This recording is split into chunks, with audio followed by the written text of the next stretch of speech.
a slimmed down version of this week's Talking Points. We will start with the fixture list, which still hasn't appeared, and we're now pretty much into October, and people need to start planning. Claire, Dan, is this a worrisome issue for trainers or not so much? I think what's frustrating is you've got a bunch of people administering the sport, and with the greatest respect, you know, we actually kind of need to have some idea of what a fixture list might look like for the future. We're making decisions right now on horses' futures. You know, the next 2 weeks, 2,000 yearlings are going to change hands in Newmarket, and 2 weeks later, another sort of 1,700 horses in training are going to change hands. And how do you know if there's going to be loads less Class 2 handicaps at the top end? You know, they're going to be harder to win. So maybe we're better off offloading some of those horses and, you know, trying a different strategy. But you know, without seeing that, you know, those kind of decisions affect businesses in the long run. And I find with all of these debates and all of these changes that people want to make, yes, we need innovation, we need change. I completely support that. But OK, let's say, right, in 2 years' time, this is where we're going to do. Let's come up with something really effective and give it a go. But give us some warning of what's coming so that, you know, and you see it all the time. You see sort of innovative race ideas get drummed up, you know, for the all-weather in January. Well, if I know that they're there now, I'll hold some horses back for them. But if we don't know yet, what do? Do we keep racing the horses, or do we give them a break now and all the rest of it? I mean, they don't seem to understand that a horse isn't something you can just turn on and turn off. And this is where you guys can help, isn't it? This is where you can say, look, this is our experience, please consider what we're doing. And I suppose from a horse person's point of view, and for people who work with the thoroughbreds, it's not just about the mechanics of training. It's about, you know, planning your whole business. Yeah, I mean, first and foremost is the horse, and as Dan said, you can't keep them going the whole time. They do need holidays, just like we do. And important decisions get made towards the end of the year for owners about whether they're willing to keep their horse or not willing. I mean, I thought it was amazing. Trigoni's got black type this year. You know, she's been kept and developed up the handicap, and she's had those racing league races with great prize money to give them reason to keep her, let her keep developing, get stronger, and as a 5-year-old get that black type. You know, horses aren't machines, and they do take time to strengthen, develop, mature. Yeah, the consultation is important from the BHA and the people involved, and I appreciate there's a lot of factors to take into account. So it's not easy, I appreciate that, but certainly the voices on the ground do need to be heard and respected, and as Dan said, maybe plan for a 2 years' time rather than saying we're doing it next year. It's knee-jerk reaction, tough luck, it's just going to be what it is, without really appreciating the impacts. We need to see that fixture list sooner rather than later. The wrong horse turned up at Killarney? Yes, first past the post was disqualified because it was just the wrong horse. Older stablemate ran in her place. I mean, how? That's the question. We've had a lot of talk about data and technology and all the rest of it. It's not the first time either. It's certainly not the first time, and the instinct is to say these things happen, but then you do have to think, well, how are they still able to happen when you're able to scan horses when they arrive to the yard? But it's big yards. Aidan O'Brien will remember. He won't want to remember, but it does happen. Yeah, Mother Earth and Snowfall. You know, they ended up being okay. There's egg on the face, but you've got to think, start to look at those processes and try and nip this in the bud. Am I being very thick? Every horse is chipped, right? Yeah. So why isn't every horse just scanned into the paddock? So in England that now happens. Yeah. Yeah. So as you leave the paddock to go into the parade ring, you get and that scanned. happened on the back of the Mother Earth Snowfall thing, didn't it? Yeah, yeah. So, isn't it just a very easy thing to solve? Yeah, I think so. I mean, I don't know enough about racing in Ireland. We've only had a couple of runners there, so I wouldn't. Okay, but from we your... knew we took the right horse as well. from your point of view, and I don't kind of want to do there but for the grace of God, but actually, how difficult is it to take the wrong horse to the races? I would think it's pretty difficult, but I can see in a very big yard where you've got lots of staff and you've maybe got different teams of people working with different horses, then, you know, you can see how these situations arise. I think, you know, if you've got, you know, someone who does the travelling and they're travelling 3 or 4 days a week, they're not going to know what one horse looks like from another horse when there's 200 bay horses in the yard, you know. you can sort of understand that, but even there, you would think that you can introduce, you can have a microchip scanner in the yard to check. It was definitely Astro King who won the Cambridgeshire, wasn't it? Right, photograph issues. If you thought that was the most bizarre cock-up of the week, think again. At Warwick, the photo finish technology didn't work, and it seems, Jonathan, as though the trainer of the horse who finished second is considering appealing this on the basis that there is no official photograph print. Yeah, that was certainly the suggestion at the beginning of the week. And this is Martin Keithley. Martin Keithley, yeah. In the aftermath of the incident, he quite rightly says, well, we've been judged to have missed out by a short head, but it's a fairly inexact science when those cameras aren't working. And again, these things happen, technology fails. But you'd like to think, or you'd assume he certainly has grounds to say, I'm not sure how you've reached that verdict, given you haven't got the necessary technology to have reached it quite so conclusively. Yes, it is a weird one. What would you do if that was you? I mean, I'm pretty sure he's finished second, but the photo hasn't worked. Would you hold the authority up to the light and say, you've got this wrong, so therefore I'm going to come after you? Yeah, I mean, emotions can run high, particularly in photo finishes. I think if I saw her, we would definitely beat. I would accept, would definitely beat. One thing I've learned is you do have to accept sometimes that you do come second, as with Astro King in the John Smith Cup. That was a hard one to take. How difficult was that day, or that drive back? It's tough because it just meant the horse was back to form. He ran phenomenally. He showed a level of toughness that people could have questioned over the years. After the line, he'd won. He acted like he'd won afterwards. He was so proud of himself, and just so nice for Amy as well to win with her owners. So there was a lot of emotions. Yeah, I think actually made it easier that it was kind of Amy's probably at a similar phase of her career as we are, and kind of we know her, we wouldn't say we know her well, but it meant so much to her that I think with all respects to perhaps John Gosden or William Haggis, if it had been one of them, it might have been a bit harder to take because they've done it and been there before. I think there's something about that made it easier. The other thing that made it much easier for me is I watched it and I was like, well, we've beaten. I was fairly adamant we were second, and it was only when I saw the photo that how realistic close we got. I can see you living every bit of this all over again. So that might even be seared into your brain more aggressively than yesterday's win, I feel. Well, we had this experience. They take you off to this sort of placed connections room, which I suppose is quite often, everyone's great and all the rest of it. And they have the race, Losers Lounge. The race on loop, and you have to watch it 15 times because they're giving you champagne and you can't say no, and all the owners are there, and and you kind of try and come up with this philosophy. Well, we got 50 grand for finishing second. It's not that bad. It's not. Yes, it is. That was a tough one. Yeah. But I can understand the frustrations of the connections here, though. The BHA put a lot of penalties in place for trainers, jockeys, for slightest mistakes, sometimes, that aren't intentional, and human error.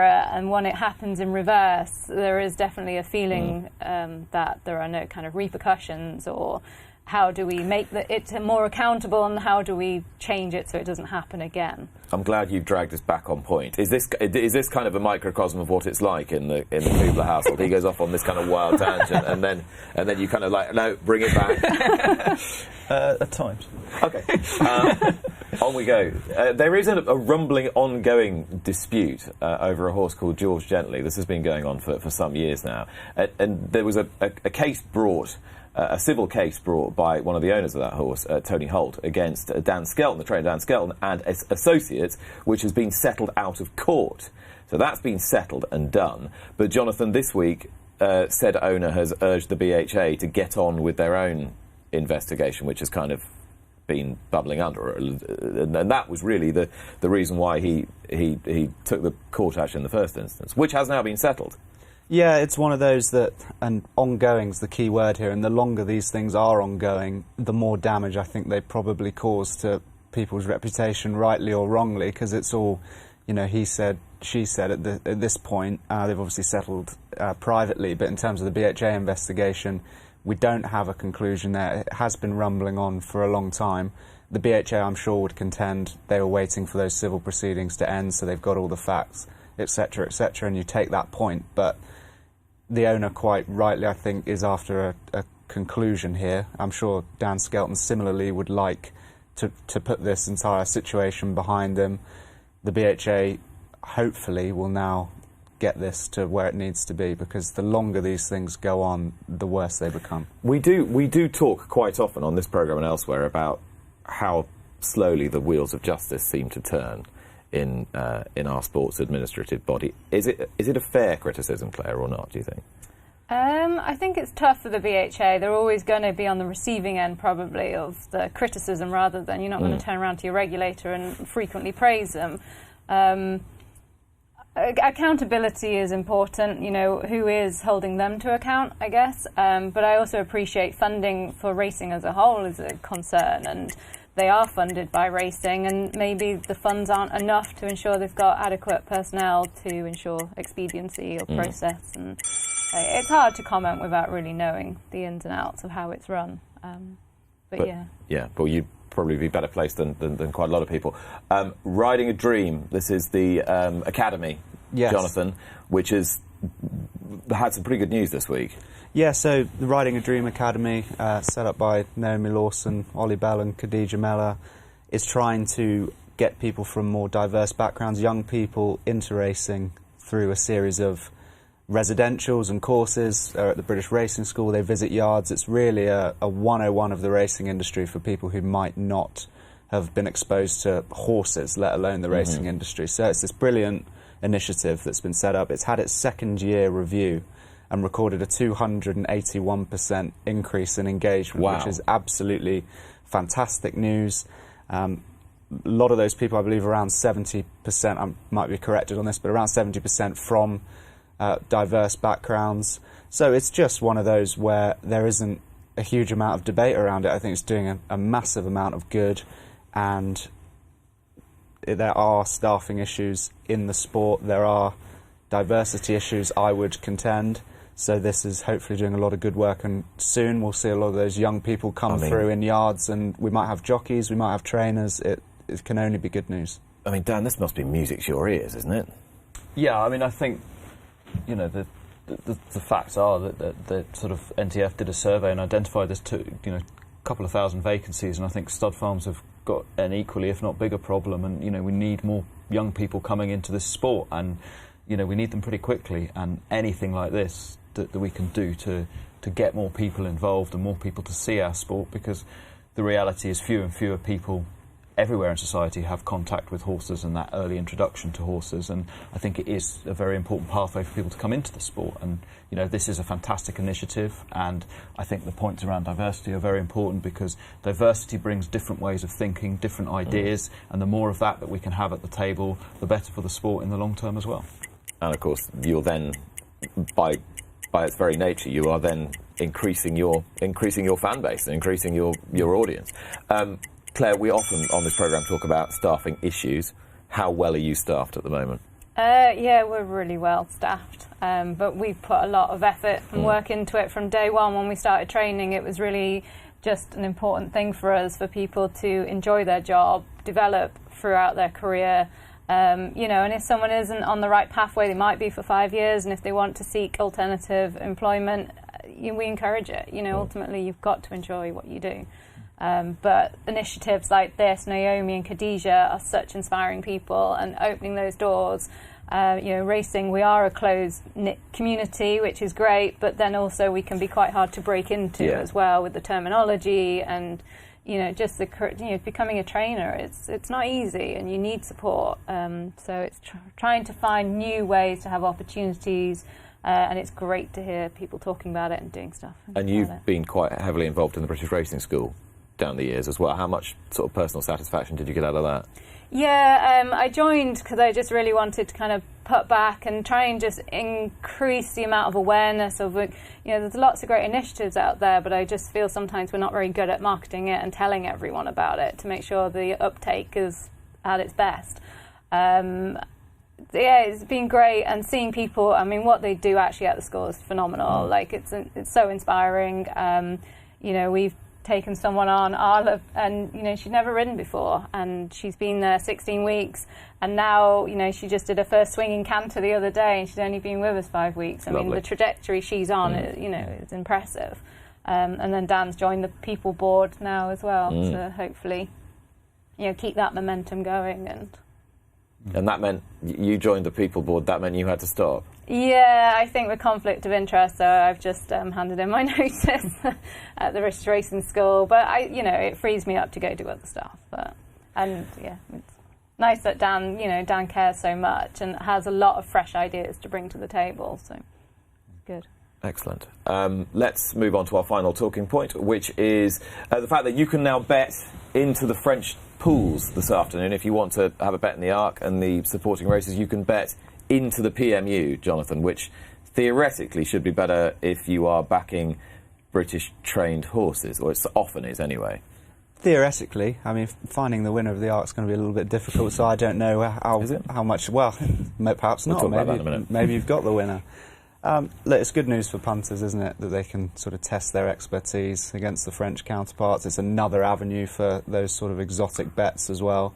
I mean, the racing world's getting smaller and smaller, and there is this, I would suggest, a greater interest in the international racing, in British horses going abroad, so the fact that you can meaningfully get involved with that through deals like this has to be good news. And of course, Astro King's going to fly the flag in Bahrain and beyond, maybe. Who knows? Yeah. Who knows? Is racing across the globe something you guys want to do more of? Yeah, I think so. I think, because increasingly it's becoming if you naturally you want to compete at the highest level, and increasingly that's sort of those big international fixtures and the ability to prove that you can prepare a horse to that level and compete at that level is something that's, is interesting. You want to keep climbing and compete, I think. And especially, as you were saying, Claire, earlier on, Australia, Japan, obviously places you admire enormously for what they're doing in taking the sport forward. Yeah. No, I think racing, it's such a huge selling point, is that we are international. When we travelled to California and worked out there, just the way people are so welcoming, and the initiatives people are doing with different races, you just want to go out and compete in them. Yeah, so that is this afternoon. Paris-Longchamp, you can bet into the French pools through the PMU and the Tote. And those were this week's talking points.